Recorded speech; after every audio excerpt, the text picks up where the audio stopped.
Because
Lu sanak kita yang tertimpa musibah di Ranah Minang, tepatnya di 4 kabupaten yang ada di Ranah Minang. Mudah-mudahan dengan dana yang dikumpulkan malam hari ini bisa sedikitnya meringankan beban dari sanak kita, menghapus segala tangisnya.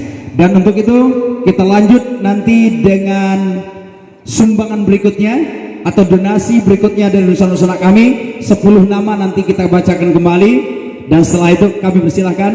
Udah cukup foto-fotonya? Dokumentasinya sudah cukup? Oke, terima kasih sekali lagi. Kami persilahkan untuk kembali ke tempat. Ya. Dan sambil menunggu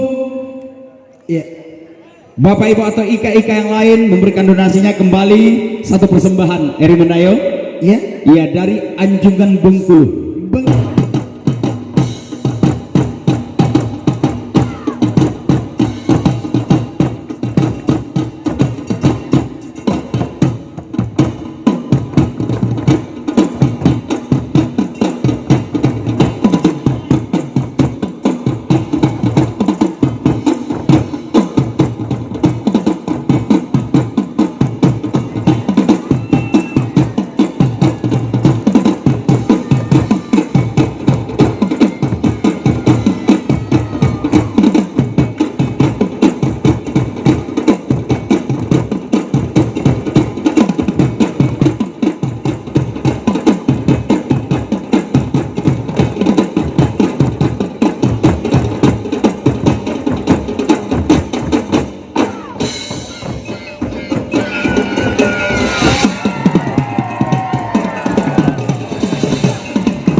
IKSB Ikatan Keluarga Sunu Badung Sana 4 juta rupiah. Ya, berbaris yuk. Ya, menghadap ke depan. Sakral 2 juta rupiah. Silakan maju ke depan. Sakral Serikatan Sikabu ya, Ulaan. Dan selanjutnya sebelah sini Pak, berdirinya menghadap ya. Mohon digeser sedikit, agak mundur. Ya, bagi ikan Selanjutnya selesai, mundur. Tolong diperhatikan untuk ikan sudah memberikan donasinya. Kita persilakan maju ke depan. Selanjutnya Panyalai Badung Sana dengan nominal sumbangsinya untuk Dunsana kita yang tertimpa musibah di Ranah Minang 3 juta rupiah. Iya, dilanjut. Hamba Allah 2 juta. Selanjutnya Masjid Al Minang Kabawi atau Ikatan Keluarga Minang Cikupa 7 juta 350.000 rupiah. Kami undang salah satu perwakilan dari IKM Cikupa atau Ketua Umum Bapak Irfan Saumi.